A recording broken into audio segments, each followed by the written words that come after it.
Hello friends, राज biology channel में मैं आपका स्वागत करता हूं।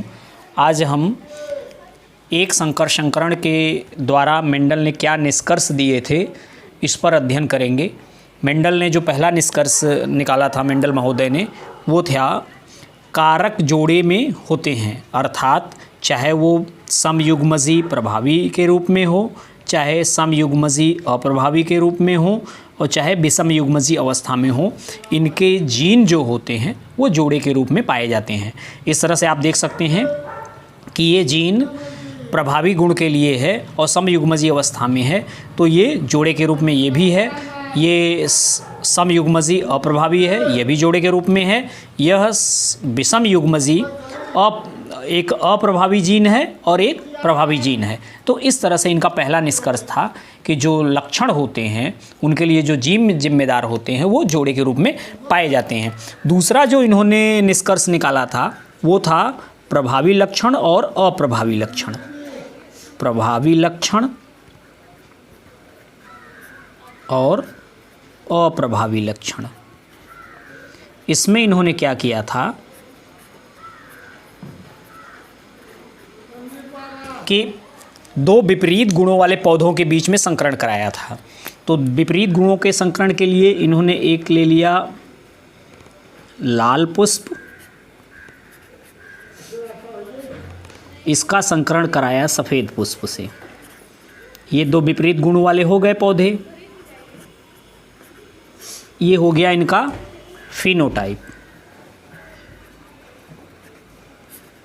और फिर इसका जीनोटाइप जो था कैपिटल आर और स्मॉल आर।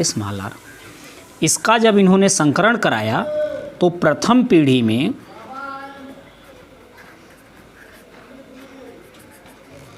केवल एक ही लक्षण परिलक्षित होता है, यानी सभी जो थे पुष्प वो लाल थे। तो इस तरह से आप देख सकते हैं कि प्रथम पीढ़ी में केवल लाल पुष्प परिलक्षित होता है, यानी लाल पुष्प वाले लक्षण दिखाई देते हैं और सफ़ेद पुष्प वाले लक्षण नहीं दिखाई देते हैं। तो प्रथम पीढ़ी में जो लक्षण दिखाई देते हैं उनको प्रभावी लक्षण कहते हैं और जो लक्षण नहीं दिखाई देते हैं उनको अप्रभावी लक्षण कहते हैं। तो इस तरह से मेंडल ने दूसरा जो निष्कर्ष निकाला था कि वो था प्रभावी गुण और अप्रभावी गुण, अर्थात प्रभावी लक्षण या अप्रभावी लक्षण। तो अर्थात यह है कि प्रथम पीढ़ी में जो जीन है वो एक जीन प्रभावी लक्षण वाले थे और एक जीन अप्रभावी लक्षण वाले थे, लेकिन प्रभावी लक्षण की उपस्थिति में अर्थात विषम युग्मजी अवस्था में केवल प्रभावी जीन ही अपना प्रभाव दिखा पाता है, अप्रभावी जीन अपना प्रभाव नहीं दिखा पाता है। तो इसको जो लक्षण दिखाई देता है उसको प्रभावी गुण कहते हैं और जो लक्षण नहीं दिखाई देता है उसको अप्रभावी लक्षण कहते हैं। और तीसरा जो रिजल्ट्स निकाला था इन्होंने वो था युग्मकों की शुद्धता। युग्मकों की शुद्धता या पृथक्करण।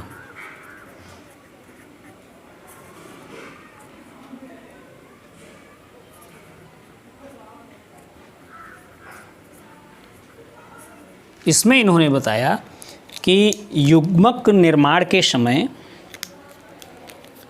जो कारक जोड़े में पाए जाते हैं, चाहे ये अवस्था हो, चाहे ये अवस्था हो और चाहे ये अवस्था हो, इसको भी हम कैपिटल स्मॉल आर ले लेते हैं।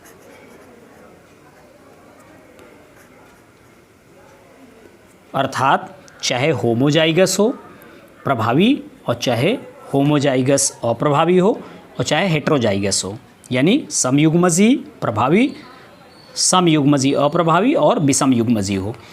तो ये पृथक्करण का जो या युग्मकों की शुद्धता का नियम जो है वो ये है कि जब युग्मक निर्माण की प्रक्रिया होगी तो ये दोनों अलील पृथक होकर के अलग अलग युग्मक में जाते हैं। एक कैपिटल आर दूसरे में, दूसरा कैपिटल आर दूसरे में, इसी तरीके से एक स्मॉल आर दूसरे में और दूसरा दूसरे में। और इस तरह से इसमें कैपिटल आर दूसरे में गैमीट में जाएगा, युग्मक में जाएगा, और स्मॉल आर दूसरे में। इसी को कहते हैं पृथक्करण का नियम। अब इसमें क्या है कि ये जो पृथक्करण की प्रक्रिया होती है यह अर्धसूत्री विभाजन के पश्चावस्था प्रथम में होती है। अब चूंकि ये एकल जा रहा है और एक दूसरे को संदूषित नहीं करता है, इसलिए इसको युग्मकों की शुद्धता भी कहते हैं। अब इसके बाद मेंडल ने जो दिया था कि ये जो पृथक्करण की प्रक्रिया होती है वो किस अवस्था में होती है, ये इम्पॉर्टेंट है, हम आपको बता देते हैं। तो ये अर्धसूत्री विभाजन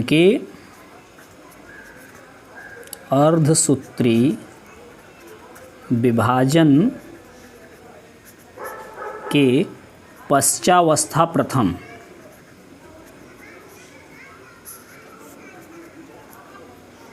अर्थात एनाफेज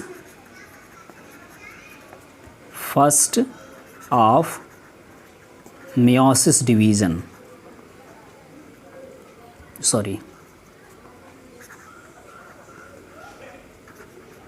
इस अवस्था में होता है।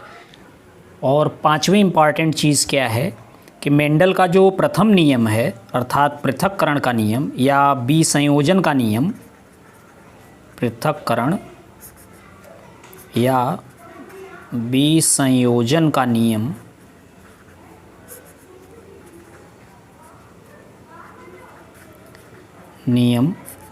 इसका कोई अपवाद नहीं है, अपवाद नहीं है। जबकि दूसरे नियम स्वतंत्र अव्यूवहन के नियम का अपवाद है। लॉ ऑफ डोमिनेंस जो कि एक कंक्लूजन है उसका भी अपवाद है, लेकिन यही एक ऐसा मेंडल जी का नियम है जिसका कोई अपवाद नहीं है, अर्थात लॉ ऑफ सेग्रीगेशन का कोई अपवाद अभी तक नहीं पाया गया है।